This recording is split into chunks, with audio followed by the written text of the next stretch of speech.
Sa ato nagapagunang nga mga pangulong dinalan sa mga balita lokal, 4 ka quarantine facilities sa Bacolod nagsira na kasunod sa pagnubo sang COVID-19 cases. Bacolod EOC Executive Director M. Ang naghingyo sa publiko nga likawan ang pagpalaptas sang fake news. Sa balita nasyonal, dugang 326,000 ka doses ang Moderna vaccine nag-abot diri sa Pilipinas. Enrollment sa pampublikong eskwelahan mag-uumpisa sa Agosto 16. Maayong aga Bacolod, maayong aga bilugawahin sa Western Visayas. Karong adlaw Lunes, Agosto 9, 2021. Ang inyong news team, Aksyon, Dorel, Aksyon, Boy Duran. Ang mga balita lokal, pagkatapos lamang sa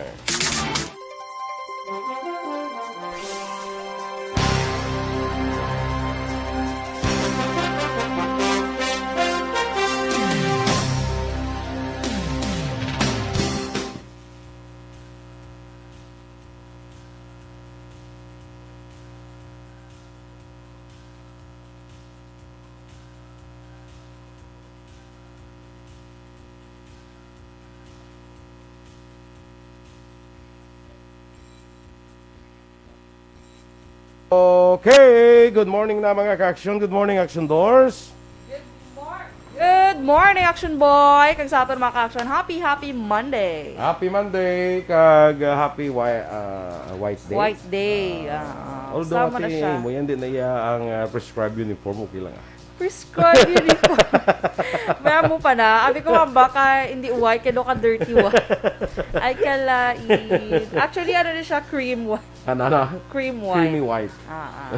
Pwede lang na. Sige. Or, basta mo na siya. Okay na siya. Oo. Kalait. You look beautiful in white. Yes. Alex Fuentes, may aga dito sa imo, Lito Dayap, kay Christine Menyes Villalobos, of course, Anthony Lang. Ay, sa pilido yan. Ano Anthony Lang Sa Anthony lang yun saya. Sakay Michael John Season from Purok Brotherhood Barangay Sumag. Dennis Richard Tibor Roma, good morning. Aga pa si Pres. No, Lito si Condes, watching from Riyadh, Kingdom of Saudi Arabia. Sakay Sorian Naro Toling. Joseph Pacifico, watching live from Pusoy Kapihan, San Enrique. Ginagreet lang si Rosalinda Buenafe kag Donald Garcia.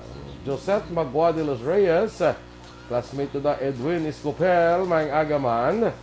Kag Maria Fe Mahinay Pisanon from Tuboso. Mahinay siya, pero pisanon siya. Pisanon siya. Amo nagmayo da. Kini sa iba niya daw, gusto no sang madasig ang mapisan. Pero siya pisa na siya. Pero Mahinay siya pero mapisan. Jen Marie Dizon Terol from Canlaon City. Uy, kaulan to ko, no? Maulanon nga aga sa Kanlaon. Sa mga bulkan gid. Bodugang katugnaw, no? Sa bulkan gid. Kanlaon City, di sa sa city. syudad, guro, Wala ba nga watching from Mount Kanlaon? Kadelikado, kaya... Watching from the back of Canlaon. Nakakanto ka ng Action Boy? Wala pa. Ay, galing, hindi na pwede subong, no? Galing sa una, do ka pwede pa, galing subong. May Canada mo may ano na ito ang labla ng 4 radius ba nga 4 kilometer radius. So, sige lang Sige, go ikaw naman Ikaw naman trabaho mo na. Gani man, no? Good morning man kay Celedonia Santillan, dra sa may Nagasi, La Carlota City. Rochelle Fulgencio Susana, good morning. Monitor sila kuno dra sa may Pandanon, DSB. Thank you again sa pag-share sa ngamon yung Facebook Live. Kami nakabutang sharer mong. So, pasalamatan. Tari mga nag-share pag Action Boy. Kaya extra effort pag niya. Magluwas ng galantaw. Ga-share pag sila ya. Salamat. Kay Miss Carol Montoya, good morning sa imo, Miss Carol. Kay Ma'am Maria Luisa Melos. Top fan na siya gali, no? Yes, bala. Posible gid madaog si Ma'am Luing sa aton nga ano nga ni kaman? Top fan bala nga mga awardees. Kaya Renny Boy Litio. Okay. Ano ni? Si Rene Boy ni Gali, monitor diri sa DSB. Ate, Good sige. morning si Imoda. Aha. Kay Pilton Lipura, good morning man. Greet ko lang sila Sharon, John, Lulit. Nag-monitor sa Pasay City. Salamat, good. Okay, God bless. Kay Baryoga Ray, good morning. Ricky Serino, good morning sa imo. Dra sa may Barangay Bunga, DSB. Kay John Flor, Tinga Quijano, isa man sa winner nato Aksyon Boy. Good morning. Okay. Yes, ang Saturday bala. Ang Saturday. Kay Fernandez Eric, good morning. Ronald Lubrigo, good morning man sa chikiting si Paul Gio kag Princess Zia Lubrigo. May wala ko nabasa gali. Si Ira Marie Estokya Anobong. Good morning sa imo, Ira. Kaya, okay. Good morning. Liwat si Jonah Flor Tinga Quijano. So sa Sabado liwat, no? Nga itong online game. Yes, Sabado liwat mga ka-aksyon. Same time. And same games, pero depende sila. Basta may may dugang sila. Pakulo man sila, no? Basta may mga games. Kaya ito niya, pabukal lang ito yung mong, pabukal lang ito yan. Hindi na Tila guro pakulo. mga pakulo. Ila nga sila, pakulo, ila itong pabukal lang ito, tsak to. Diba? So, ito kabalo sa ilaw, mga pangutok. Si Aksyon Ide na. Kag si Aksyon JM. GM. Grabe. Tapos Pwerte, wala na sa mga pamangkot na eh. Krisha Blas, good morning man. Sige lang kay sa Sabado Action Boy. Ay, hindi ko gali. Day off ko na yung gali, no? Kaya baka tanigaan sila clue balahaw sa Action Balita Morning Edition pa lang. Kanta na sila clue sa mga question na ni Action Eden. Sige, kay Lisa Mayerle dira sa Texas. Good morning man. Standby na kita sa mga balita lokal.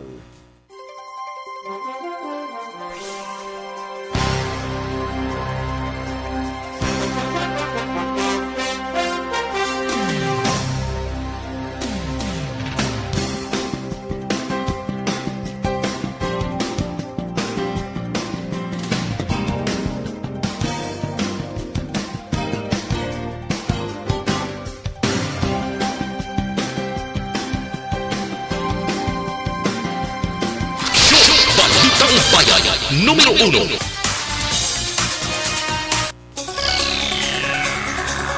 Aksyon Radio Philippine Standard Time, 10 minutos sa nagaligad sa tak ng alas 6. Sa detalye na sa aton mga balita lokal. Nagdagat na sa 4 ka mga quarantine facilities sa siyudad sang Bacolod ang nagsira. Ini matapos nga padayon man ang pagnubo sa COVID-19 cases sa siyudad base man sa records ang Bacolod Emergency Operations Center. Sa latest nga record ni City Administrator M. Ang, nadugakan pa sa isa ka eskwelahan ang ginsira bilang isolation center. Ini ang ginalakipan sa Estefania Elementary School, Medel Elementary School, Handumanan National High School, kag MJ Medalya Integrated School. Suno kay ang nagtaas ang recovery rate sa Bacolod, rason nga nagdumo ang active cases sa syudad. I think apat na ka-facilities. Kaya nagnubo ato nga cases because of the time lapse ng, from the time nga nagtagas ang cases. So, nag-graduate na sila from isolation ng aton mga active cases. Si City Administrator M. Ang. Nagagingyo sa publiko si Bacolod City Administrator kag Bacolod Emergency Operations Center Executive Director M. Ang nalikawan ang pag-post, share kag pagpalaptas ang sala wala na verify kag mga reports nga makatugas ang panic. Sa Facebook post ni Ang ginpahayag sini nga nakabaton siya sang mensahe sa Messenger kag text message nga may angot sa ginaligar kaso sang Delta variant sang COVID-19 sa syudad sang Bacolod. Suno kay Ang gilayon niya gintawgan si Dr. Jane Juanico sang Department of Health Western Visayas agud ikumpirmar ang among report. Pagpahayag ni Ang base sa report sang DOH-6, wala sang reported nga kaso sang Delta variant sa syudad sang Bacolod. Nagahinyo si Ang sang kooperasyon sang publiko.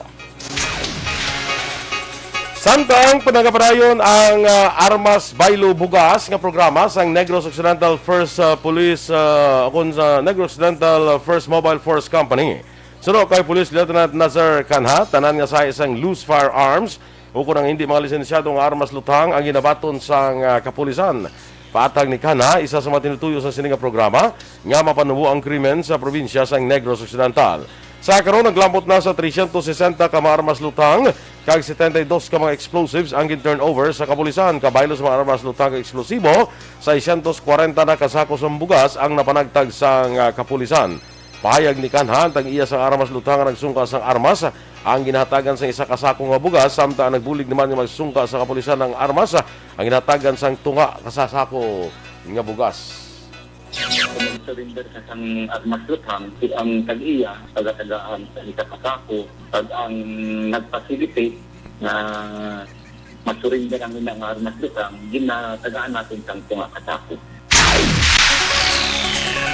Arestado ang anay si Paul Torero sa Burgos Public Cemetery pagi sa bypass operations ng Philippine Drug Enforcement Agency Special Enforcement Team las 12:55 sang kagahon Agosto 8, 2021 sa Access Road, Port Area, Barangay 8, Syudad sang Bacolod. Ang suspect ang ginkilala kay Tommy Flores, 27 anyos, tumandok sang Barangay Villamonte sa Syudad sang Bacolod kag temporaryo nga nagatiner sa Barangay 2, Banwa sang Hinigaran. Suno kay PDEA Agent Daniel, isa ka walk-in informant ang nagpalapit sa ilang nagligad nga gabi kay nagpanugid sa illegal nga bluhaton sang subject sa operasyon, rason ni ginpatigayon ang operasyon. Dugang pa ni Agent Daniel si Flores ang ilakabig sang ilang hanay nga high-value individual matapos nga na-recover sa iyang 50 ka gramos ang ilang suspetsuhan shabu nga may dangerous drug board value nga 340,000 ka pesos.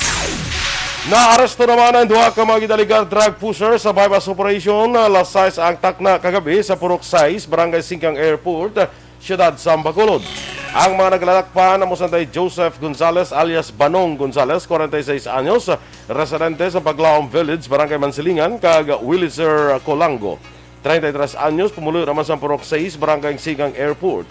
Sulo kay BCPO CDEU Head Police Lieutenant Edward Bolivar, Sanday Gonzales kag Colango, lunsay ginakabig nga mga street level individual kag akto nga nagtransaksyon sa illegal nga droga sa mga otoridad. Na-recover sa ila ang 27 ka gramos ang ginasuspetsuhan shabu nga may standard drug price nga 183,000 pesos.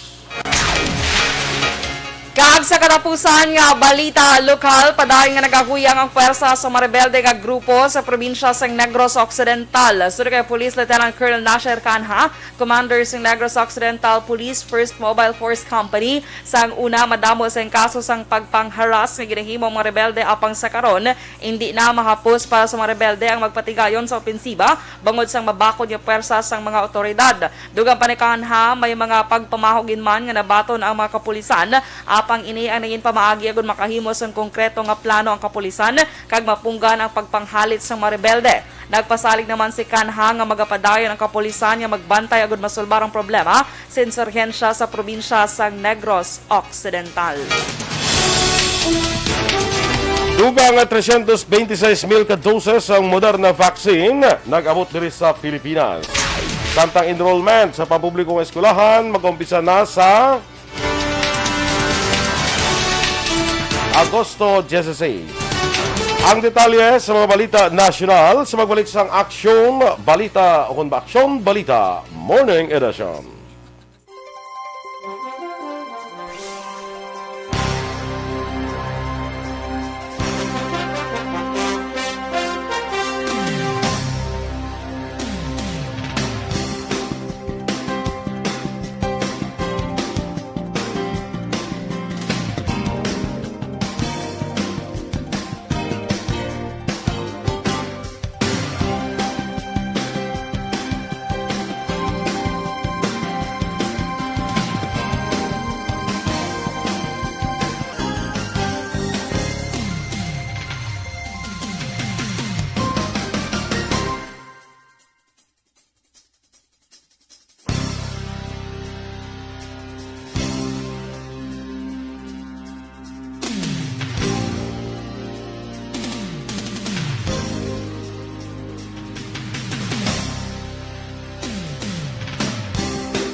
Sakaya George Maranyon, good morning dra, no? Kag siling ni Dennis sa iya nga mga kopdanan sa Energy Funds Club niya sa Sabado liwata niya galaw-galaw man ta. Kaya daw ay sa mga katawag nga taga Energy Funds Club, no? So galaw-galaw man kuno hambal ni Pres Dennis mga alas 10 sa Sabado ina, no? Mox Espanyola sa Banuasang Isabela. Dira sa Bacolod Police Station 6. Good morning, man.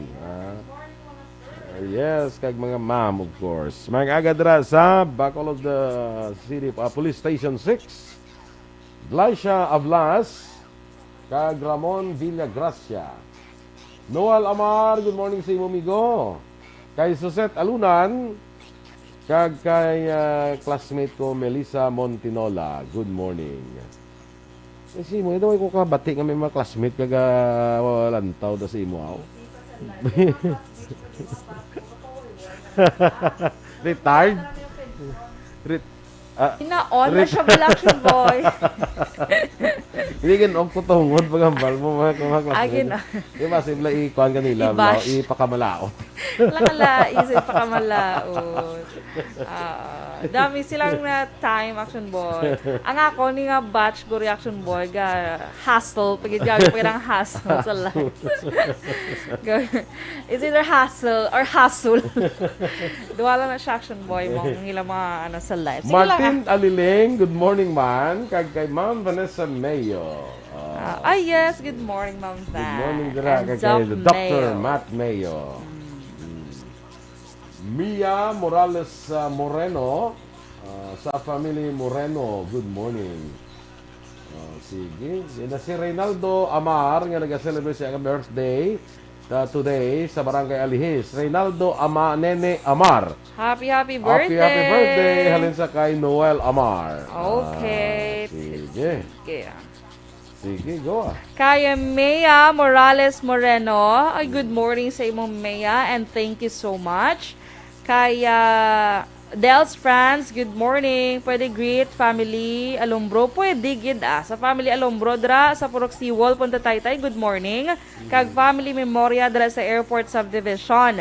Ang tamyaw halin kay Rodel. Keep safe kamo tanan dra kuno. God bless and I love you all. Ano ka tuwa na sa punta na mayaw? May kada Julie Abayon Suiko yaw ari pa dio. Ay sa diin. Jonathan. Sige, dra ka na dayon. Okay na dayon. Ate, sige. Kaya okay, thank you. Kay NV Villaras, diri na correct na Aksyon boy. Good morning sa imo. Be safe always kay kamo. Panamyaw halin kay Nene Villaras sang La Carlota City. Okay. Kay Papa Sugaben, kag Mama Lilibeth ni Mea Morales Moreno, maayong aga sa inyo. Kag sa family Morenyo, may anye naman ba si Moreno or Morenyo? Kag Morales, good morning. Okay, NV Villaras, sige. Yes, nakita namon. Christopher Corsiga Masmela, good morning. Kaya Miss Ana Sinoro, happy Monday sa imo, Miss Ana. Yes, happy Monday. Kaya Tia Kim Iriman, good morning. Si Tito Romel Galio, Aragili Action Boy. Yes, watch Kay Tita Lori Lee, good Alvarez, morning. good morning. Kay Dennis Richard Tiboro, Mahambalya, bali may tax 20% nga kung sino, man nga taga EFC ang magdaog. Ay, kalain sa tax 20%. Pwerte si Dennis, no? Si Mia Bla Moreno, kay napabla Mia, ginabasa mo comment, oo. Sige lang. Basta taga Kabankalan siya. Basta po ni Nicel pa po. Base. Renido Aldea, good morning dra sa may Manalimsim, Hinubaan. Yes. Erwin Decatoria Gonzales, uy, top fan man, no? Maayong aga. Yes. Kay Sir Dads Aberia, good morning dra sa may Barangay Sumag. Kay intra ka sa Saturday, Maya, para makadaog ka man. Okay, si Kumparing Bia Jonathan, naga-monitor sila upod kay Kumaring Mary Joy, Tantan, Ihado Tantan, kag si Thalia or Thalia. O pod sa ila master manuglibod. Ay kalain sa master manuglibod. Good morning. Kay Relia Garcia dira gawang agaman. Kay Sir Milili Oligo gali good morning. Yes, good morning. Si Rito Juan Bolgalyo, yan medyo sako to subong. Sako siya. Kaya mo boxing na si Pacquiao, ang... Ay, oo, sa August 21, di ba? Oo. Next Saturday pa. Ano ni si Mia Morales, may magkakay na pamanigin na tamyaw si siya do. Sige lang, kayo ulihito guro sa i-action boy. Okay lang na siya. Sige. Importante, mahalaga. Damo na comment ko, wala kamu ganit damo na comment mo. Kay kagina news cast guro balahaw. Hindi gina namon mabasa. Okay? Kay bongga bala si Miss Ana nag-reach sa aton action boy. Happy anniversary ARB. Standby na ko nakita action boy. Standby sa aton mga balita national.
Uno.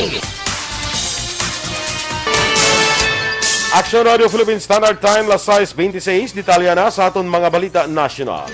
Nag-abot na sa Pilipinas ang dugang at 326,000 ka-doses ang Moderna COVID-19 vaccines. Sunod sa National Task Force Against COVID-19, ang 224,400 ka-doses ang Moderna vaccines ang ihatag sa gobyerno nasyonal, samtang nabilin nga 102,000 ka-doses ang ihatag sa International Container Terminal Services Incorporated.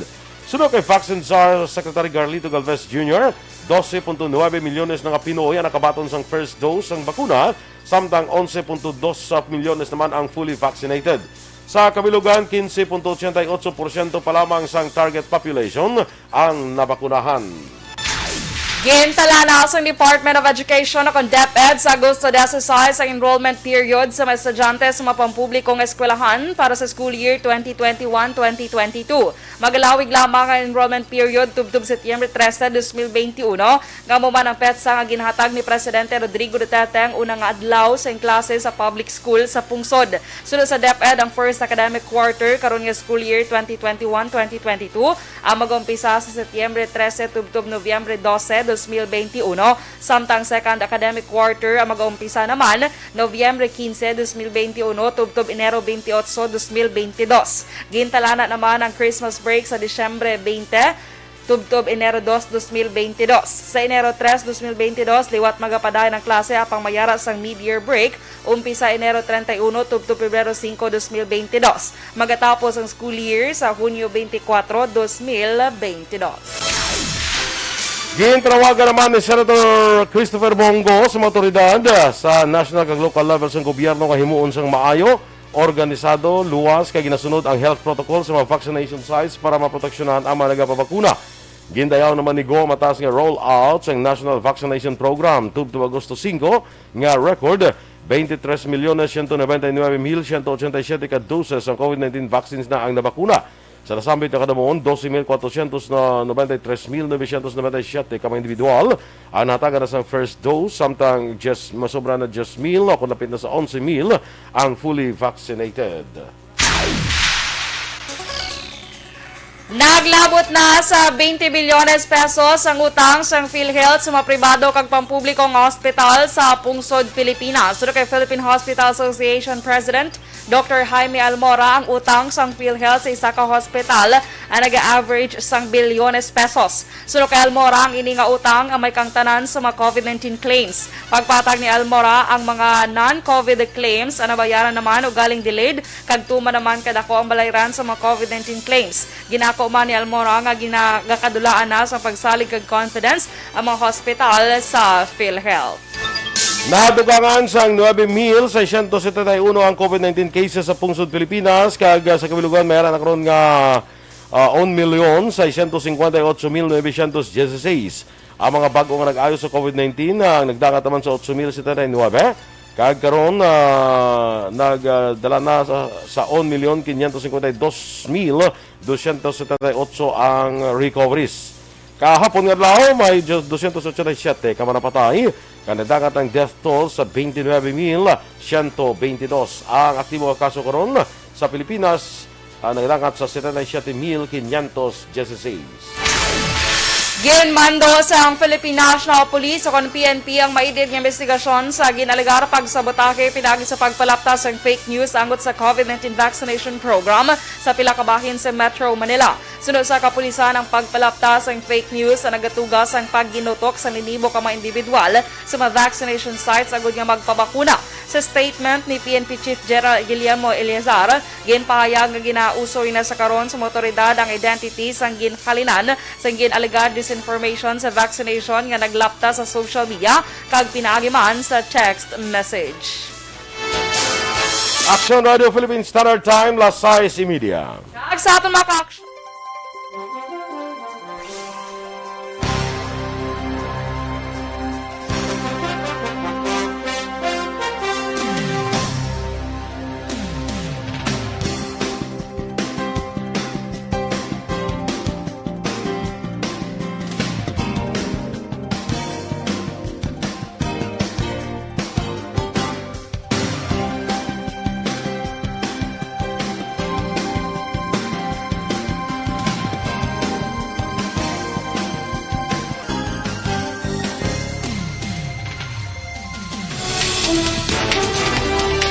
Inyong mamatihan na aton mga balita diri sa Aksyon, Balitang Bayan Numero 1. Standby na sa Aksyon Report, second portion. Upod ka Aksyon, Fred Salanga. Balikay kita sa Aksyon Balita Morning Edition.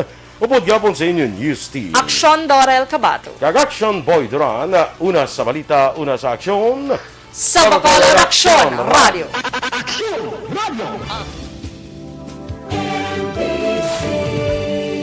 Manila Broadcasting Company. Sa balita, komentaryo, isyu, serbisyo publiko. Sa Bacolod